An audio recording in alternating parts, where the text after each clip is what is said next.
Just last weekend, I was requested to make a family favorite, chicken casserole. I absolutely love this dish, and it actually is one of my childhood favorites as well. So my stepkids were requesting that for dinner. So what should I do? What could I do other than focus on that 75% part of the plate? I still made the chicken casserole. I still kept it in my 25%, but I did make a lot of great natural high fiber choices that I knew I could throw together pretty quick. One of those being broccoli. And before you nut broccoli, I just want to share, it's quite a diverse vegetable. I mean, I would have definitely turned up my nose to broccoli years ago. But what I've learned is I like broccoli different ways. I don't like it every way.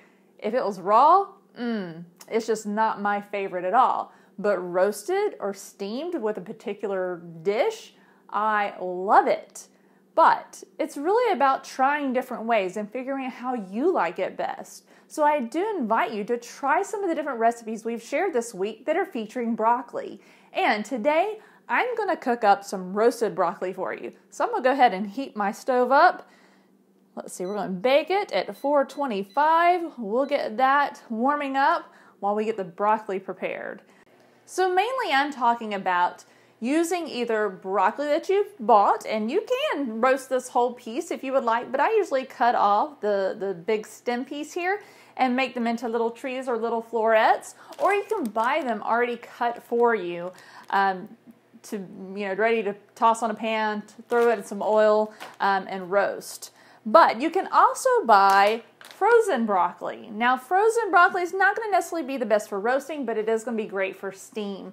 Or if you want to take it with you to go for lunch, you could literally just have it thaw out for the day, heat it before lunch, and it'd be ready for you as well. A little salt on it.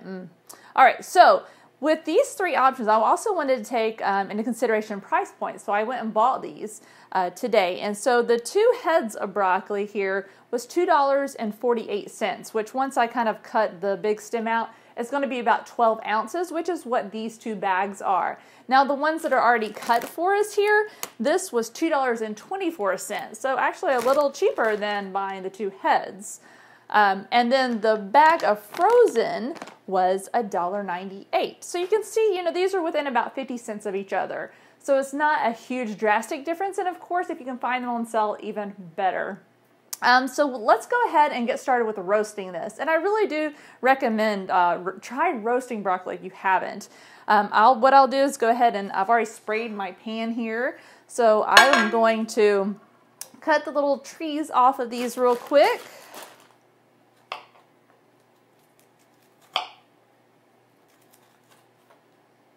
And I've already washed this. Of course, wash your vegetables.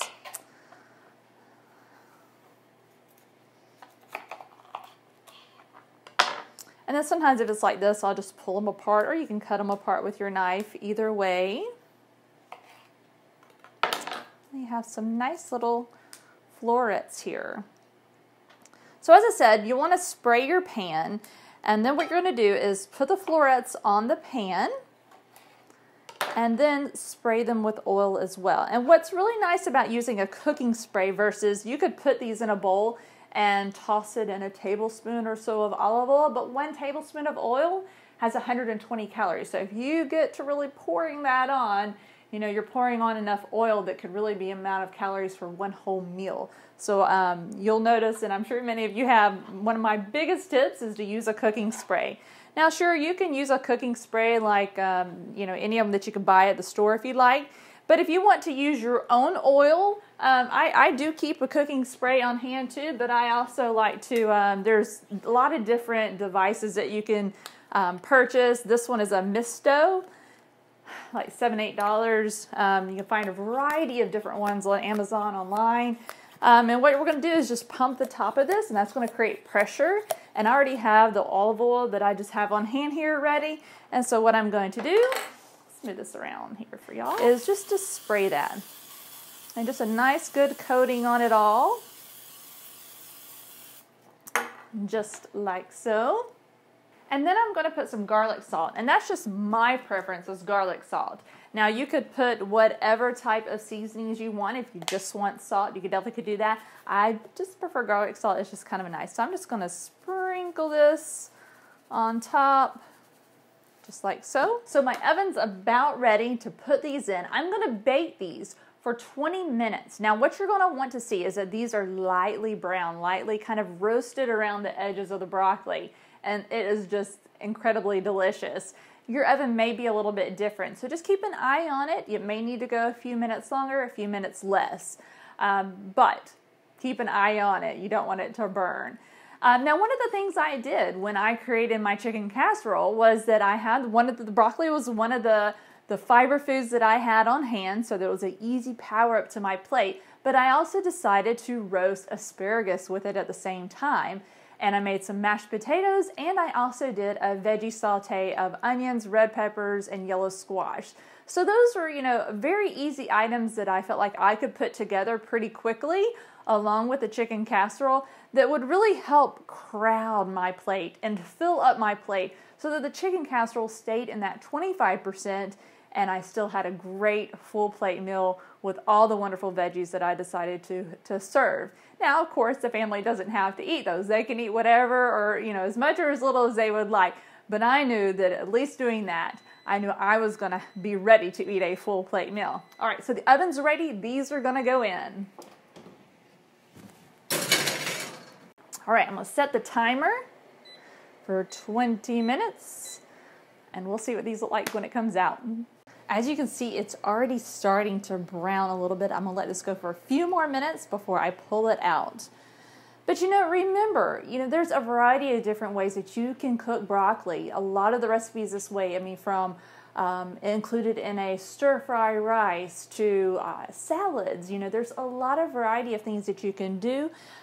Even, just plain steaming them. This is an easy addition I add to a lot of meals. I keep a lot of different veggies in the freezer just to be able to pull out, throw in the microwave, and have a quick addition to any meal. I personally love steamed broccoli when I do spaghetti or anything with like a marinara sauce. To me, it pairs well, and it just enhances the broccoli. So you'll find that you like broccoli with certain dishes and maybe other times not so much. It's all personal preference, and we all have those. So, pick which ones you like, but do give them a try. There's a variety of things that you can do with broccoli. All right, so let's go ahead and pull these out. Oh, these are perfect. So these actually ended up going for about 18 minutes in my oven here. And, as I said, with every oven, it's a little bit different. So, you can see these, it has the lightly brown, and they're just still sizzling and smell delicious, especially with the garlic salt on it. So, this is just one way that you can have broccoli. And to me, I usually do cook this first because I always end up walking by and having a bite and snacking on this while I'm tossing the rest of it together. It's just delicious, and you'll be amazed even at other family members in the house walking by and trying it. So I hope you really do give this a try. Excuse me. And if you have other broccoli recipes that you like, share those with us in the Facebook community. We're all looking for things to inspire us to eat more vegetables and more full plate approved recipes.